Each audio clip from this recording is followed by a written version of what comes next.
पृथ्वी पर हवा का चलना बेहद ज़रूरी है, क्योंकि देखा जाए तो लगभग सारी जिंदगियां इसी हवा पर टिकी हैं और हम जो इन सभी मौसमों का आनंद लेते हैं ये भी सभी इसी का हिस्सा है। ये तो अच्छी बातें हैं जो नेचुरली प्राप्त हुई हैं, लेकिन ये तो आप जानते होंगे कि जो चीज़ अच्छी होती है वो कभी कभी उतनी बेकार साबित हो सकती है। अंतर है सिर्फ उसके तरीकों में, क्योंकि यही हवा कभी कभी इतने बड़े तूफान पैदा करती है जिससे कि पूरी मानवता खतरे में पड़ सकती है। दोस्तों, क्या हो अगर पृथ्वी पर -100 डिग्री से -150 डिग्री टेम्परेचर वाला तूफान लगभग 10 दिनों तक चले? तो दोस्तों, ये तूफान कैसे सैकड़ों साल हमें पीछे ढकेल देगा और इससे हमारी लाइफ कैसे मुश्किल में पड़ेगी और आपकी छोटी से छोटी लापरवाही आपको कैसे बर्फ के पुतलों में बदल देगी। तो चलिए देखते हैं। दोस्तों, आज हमें जो भी पृथ्वी से मिला है वो पृथ्वी ने खुद ही दिया है, लेकिन आज का इंसान उसे इंतज़ार करने की आदत नहीं है। वो सब कुछ अपने हिसाब से करना चाहता है, फिर वो चाहे कुछ भी हो या कहें मौसम भी। लेकिन वास्तव में देखा जाए तो ऐसा करना बेहद मुश्किल है, क्योंकि कोई भी मौसम को अपने हिसाब से नहीं चला सकता। लेकिन आपको इसके बारे में एक गहरी जानकारी दूं। वैज्ञानिकों की रिसर्च के अनुसार बर्फ़ के नीचे ऐसे कुछ सबूत मिले हैं जिससे कि लगभग आज से 10,000 साल पहले मौसम में कुछ ऐसे भयानक बदलाव देखने को मिले होंगे, क्योंकि इन बर्फ़ के नीचे दबी हुई हानिकारक गैस ये बताती है कि दिन ब दिन बढ़ती जा रही गर्मी ने हमारे मौसम को शीत युग की ओर ढकेल सकती है। अब आप सोच रहे होंगे कि बढ़ती हुई गर्मी कैसे शीत युग को ला सकती है, तो आपको बता दूं, ये अजीब बात है कि बढ़ती हुई गर्मी सर्दी को आमंत्रित कर सकती है, लेकिन कैसे, वो बताते हैं। शायद आपको पता होगा, उत्तरी गोलार्ध का तापमान उत्तरी अंध महासागर पर निर्भर करता है और सूरज की गर्मी भूमध्य रेखाओं पर पहुंचती है और सागर के जरिए ही उत्तर तक जाती है।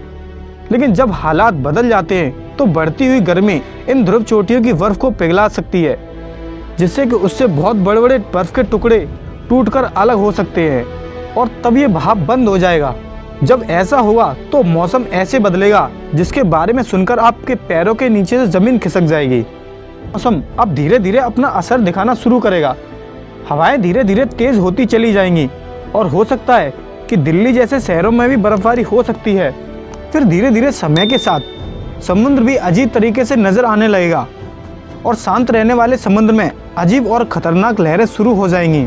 तो आप ऐसे समय में समुद्र में मत जाइएगा, नहीं तो इस सब की तरह आपका भी हाल बेहाल हो जाएगा। और फिर इसके बाद समुद्र के ऐसे हालातों के बाद फिर आपके ऊपर आसमान से कहर बरसेगा।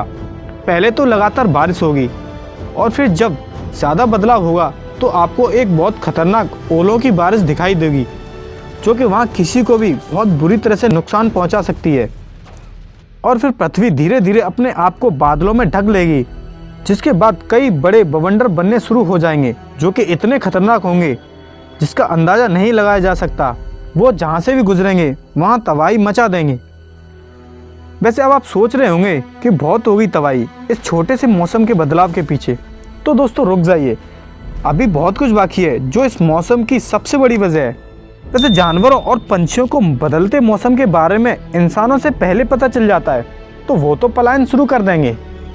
लेकिन मेरी माने तो आप भी तैयार हो जाइएगा। जब समुद्र का स्तर बेहिसाब बढ़ जाएगा तो वो तो शहरों की तरफ बढ़ने लगेगा और वो शहरों में सुनामी लहरों की तरह आएगा, जिसका नज़ारा बहुत खतरनाक हो सकता है। इसलिए अगर आप इन सब के बीच में हैं तो ऐसी जगह चले जाइए जो पानी के स्तर से काफ़ी ऊंची हो।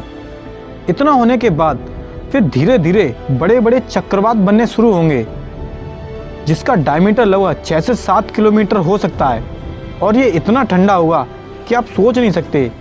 ये वायुमंडल बहुत बड़ा और बहुत ऊंचा होने के कारण ये स्पेस की ठंडी हवाएं, जो कि -150 डिग्री सेल्सियस तक ठंडी हो सकती है, उसे नीचे लाएंगी, जिससे उसके अंदर का तापमान इतना कम होगा कि अगर इसके अंदर कोई हेलीकॉप्टर भी उड़ रहा होगा ना तो उसका पूरा सिस्टम जम जाएगा, जिसके बाद वो क्रैश हो सकता है।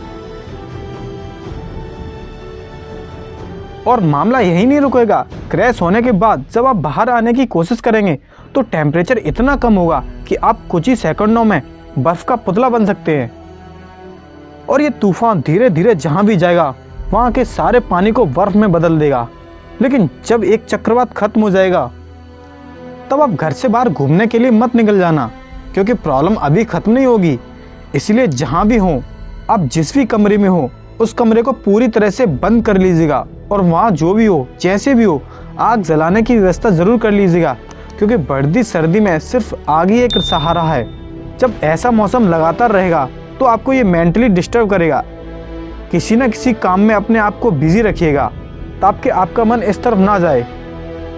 क्या आपको पता है कि अगर ऐसे हालात 10 दिनों तक रहें तो हम उसी शीत युग में चले जाएंगे जहाँ से एक बार इंसानियत गुजर चुकी है।